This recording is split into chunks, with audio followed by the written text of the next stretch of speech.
ये तस्वीरें देश की पार्लियामेंट की हैं। कोई एक सांसद दूसरे सांसद को डांट रहा है, गुंडा कहकर बुला रहा है, तो वहीं एक सांसद जी हैं जिनको चोट लगी है, वो व्हील चेयर पर हैं, रुमाल से अपना खून बहने से रोक रहे हैं। संसद में गए दिन देश के गृह मंत्री अमित शाह जी ने अंबेडकर साहब को लेकर एक टिप्पणी करी, जिसके बाद एक बड़ा विवाद शुरू हुआ। उस विवाद को ही लेकर आज सुबह जब पार्लियामेंट का सेशन शुरू हुआ तो अपोजिशन ने, जिस अपोजिशन को लीड करते हैं राहुल गांधी और प्रियंका गांधी वाड्रा, जो कि सांसद हैं अब वायनाड से, तो इन सभी लोगों ने मिलकर एक प्रोटेस्ट शुरू किया। अमित शाह जी को कहा कि आप माफी मांगिए, आपने जो बयान दिया है उससे दलितों की भावनाओं को ठेस पहुंची है। नीली कमीज पहनकर राहुल गांधी संसद पहुंचे, प्रियंका गांधी वाड्रा आई, वो भी नीली साड़ी पहनकर आई। तो एक तरीके से पूरा प्रोटेस्ट विरोध जो है किया गया अपोजिशन द्वारा अमित शाह के उस बयान का।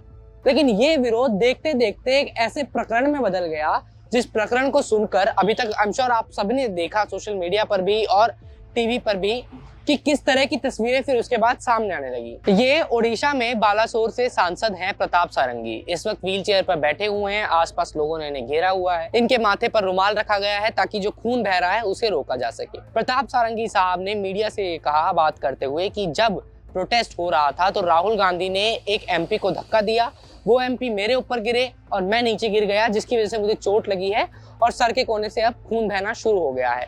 जिन एमपी की बात यहाँ पे प्रताप सारंगी कर रहे हैं कि उस एमपी को धक्का दिया राहुल गांधी ने, उस एमपी का नाम है मुकेश राजपूत। मुकेश राजपूत प्रतापगढ़ से सांसद हैं। मुकेश राजपूत को भी चोट लगी है, उन्हें भी आईसीयू ले जाया गया, आरएमएल हॉस्पिटल के अंदर भर्ती करा दिया गया। प्रताप सारंगी साहब ने मीडिया से बात करते हुए क्या कहा, एक बार आपको सुनाते हैं। राहुल गांधी एक एमपी को धक्का लगा, मेरे ऊपर गिर पड़ा और मैं नीचे। आपको किसने धक्का मारा? राहुल गांधी ने मारा सर, आपने राहुल गांधी ने धक्का मारा आपको? राहुल गांधी कौन सी जगह पे सर? सर किस जगह पे? सर किस जगह पे? किस जगह पे? सीढ़ी के ऊपर में। Excuse me, I have hand on his injury. और राहुल गांधी ने आकर के एक एमपी को धक्का लगा, वो मेरे ऊपर गिर पड़ा और मैं। कहाँ चोट लगी सर आपको? कहाँ चोट लगी? एक बार दिखा दीजिए। ओह, ये तो बहुत खून बह रहा No, you want to see blood, no? See, they want to see. Sir, can you get up?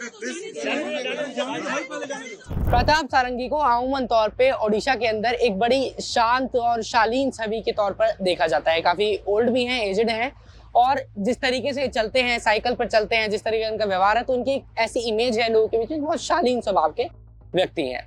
तो इन्होंने जब राहुल गांधी के ऊपर आरोप लगाया कि राहुल गांधी ने एक एमपी को धक्का दिया और जिसकी वजह से मुझे चोट लगी, तो राहुल गांधी ने अपने डिफेंस में क्या कहा वो भी सुनिए। पता नहीं आपके, शांत हो जाए, आपके कैमरा में होगा।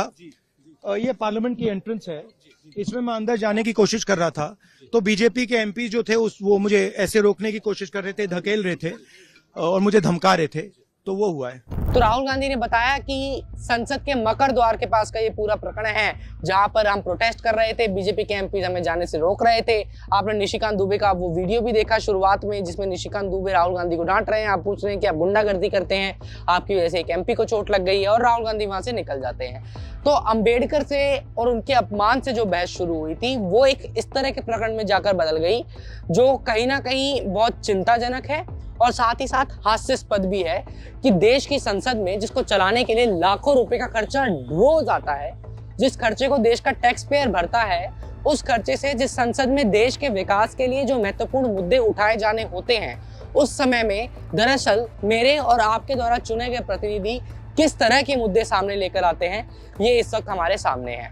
इस पूरे प्रकरण के बाद भारतीय जनता पार्टी ने राहुल गांधी के ऊपर एक एफआईआर कराने का भी फैसला लिया। ये बात तय की गई कि भैया मुकदमा कराएंगे, हम शिकायत करेंगे राहुल गांधी जी की कि उन्होंने गुंडागर्दी कर दी है और जानबूझ के मारपीट करने की कोशिश की है। अब इस पर आपकी क्या राय है, आप हमें कमेंट कर बताइए, और आपको इसका क्या जवाब लगता है कि भैया किसने किसको मारा, वो जवाब भी हमें कमेंट बॉक्स में जरूर दीजिए।